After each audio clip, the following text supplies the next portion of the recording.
Doug from Rock Creek Runner, and today we're going to be reviewing the Lumo Run by Lumo Body Tech. Alright, so what is the Lumo Run? Well, the Lumo Run is this mini sensor that you clip onto the back of your running shorts, like so. Didn't really take the time to change my pants. What this sensor does is gives you real-time feedback on your running form. It will measure a variety of different metrics, which we'll break down and talk about here in this review. And you can use those metrics to go back and analyze your running form and then work by setting different goals through the Lumo Run program. You can set different goals on how to improve that form. Okay, so in this review, we're going to break down the metrics. We're going to look at the app, which is where you analyze all that data. And we're going to talk about the things that they got right about this product and the things that I think they could work on, they could improve on, and then ultimately, who is this for? But first, let's examine the different metrics. There is cadence, which everyone knows about cadence. It's kind of the hot topic that people talk about these days, and that's how many steps per minute that you are taking, how many strides per minute you're taking. After cadence, it also looks at your braking, so how much you are changing in forward velocity, how much you are braking with each single stride. Obviously, you want to minimize that to be a more efficient runner, so the less you can be braking, the better. The next metric that they look at is vertical oscillation or bounce, and that's how much you're going up and down with each single stride. The more you bounce, the more you go up, the more you go down, the less efficient you are, the more energy you are wasting. And so it is trying to minimize the vertical oscillation and gives you target goals to do that.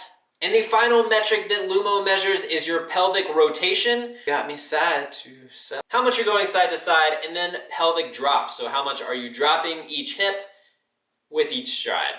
So those are the 4 or 5, depending on how you want to divide them up, metrics that Lumo is measuring. So it uses that sensor and then exports it all in real time to the Lumo Run app, which is on your iPhone or Android device, which I actually don't think it has a system on Android just yet, but that is coming from what I understand.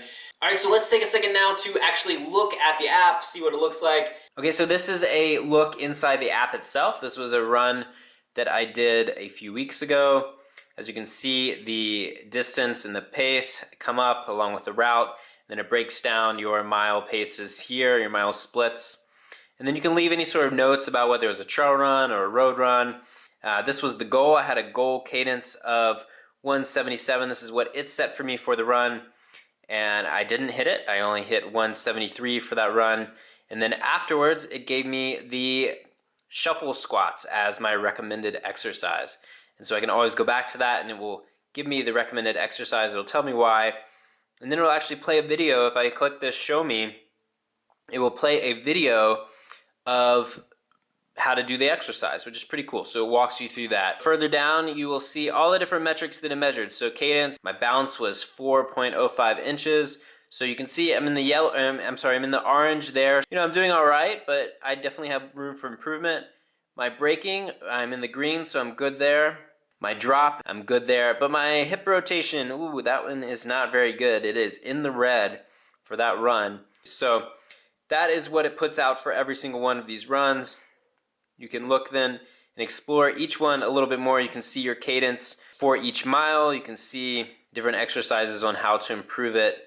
And that kind of gives you that breakdown. So if you were transitioning from roads to trails, or if you were in a particularly hilly part of a route, you could look then and see how it changed over the course of that run. So you can see, like in mile 3, my pace went way down, and so did my cadence.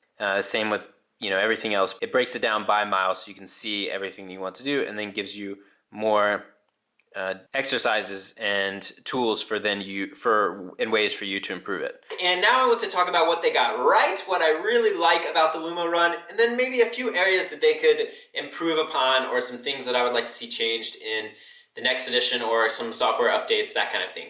So first thing that they got right, it is small and easy to use.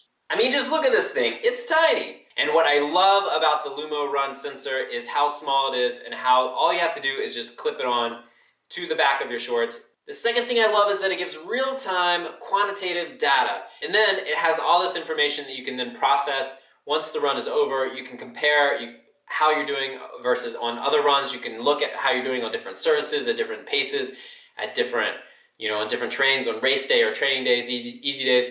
I love all that it's giving all of this real-time data. The third thing that it got right are the coaching reminders, the things like stand up straighter or, adjust this or adjust that. I like those coaching reminders. You can turn them off, which is good because I also like to turn them off sometimes, but they are nice to then have to just kind of check in on yourself. The fourth thing that I really like about the Lumo Run that they got right is those small incremental goals that you progress on as you use it. So instead of saying you have to have a cadence of 180, it looks at where you are compared to your last run. So maybe you're at 165 or 170 or something like that, and it gives you a very small goal to hit. And I really like that after each run, it gives you an exercise to do to help improve upon one of the areas that you're struggling with most. That's great. So it's not just saying, all right, you didn't hit this, or you're not, meeting this amount of whatever.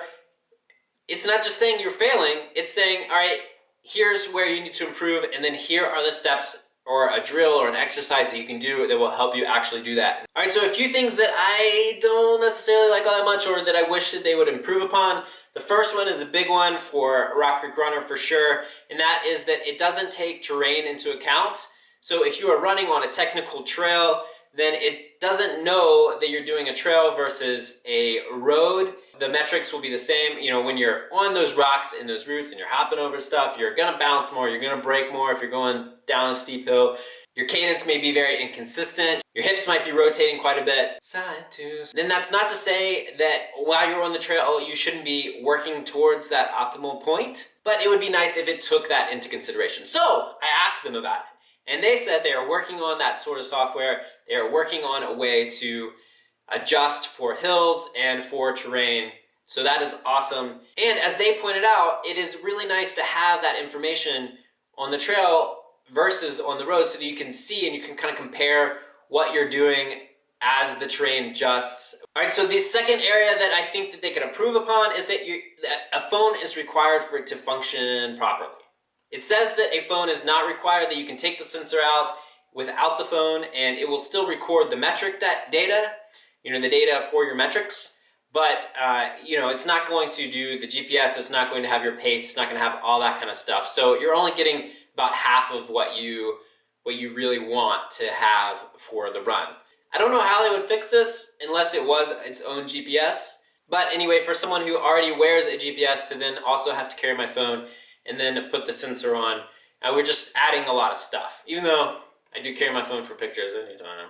The third thing that I wish that they would improve upon is that when you have all of the feedback turned on, so you have the goal feedback, you have your pacing and that kind of feedback, you have the coach on, you have all this stuff turned on, it is a lot coming into your earbuds. And it's a little distracting, especially if you're listening to something or something like that. But the good news is that you can adjust all that in the settings. You can turn everything off, which is what I often do. Or you can turn some of them off or make them less frequent. You can adjust that to whatever works for you. And the fourth and final thing that I wish that they would improve upon is about the sensor itself. It has a slightly shorter battery life than I would like. With my GPS, I can really just plug it in and charge it once per week. This thing, if I'm going to be using it every run, I really need to be charging it basically after every run or at least every other day. And then the other part is that this tiny little piece that you plug into, this tiny little lid that makes it waterproof I just know I'm going to lose it. I wish there was some way to attach it or something. So that is what I think they got right and the things that I think they can improve upon. Now let's talk about who is this for? Who would actually use the Lumo Run? Well, I'm going to say everybody could benefit from using the Lumo Run. And I'm not just saying that, I'm not saying that because it works for me. I'm not saying that because I like it. I'm saying that because I think that it's true that we could all get feedback on our running form and benefit from more and more feedback on our form. Does that mean that you need to use it all the time? Absolutely not. I don't use it all the time, and I wouldn't recommend that you do either. But I think that having a few times a week where you're wearing the Lumo, getting some feedback on your form, and just being able to measure your progress, measure what your form does on different types of terrain, or as you are late in a run and fatiguing more, just having some of that data that you can then analyze is really powerful and can be a really good tool. If you're just a casual runner and you are only running a couple times a week and have no race goals or anything like that, then maybe it's less useful for you. But if you're trying to progress, I can only see the benefits of having this kind of quantitative data. Right now, the Luma Run is $99, and if you use the promo code RockCreek10, then you can get 10% off your purchase. So all of that information plus more is in the links below. And I should point out that I was given this product to review for free, but they are not a sponsor. They have not seen this video before it has gone live, so everything that I'm saying is absolutely my own. And I guess that's it. That is my review of the Luma Run. I will be back soon with another video, but until then, I will see you on the trails.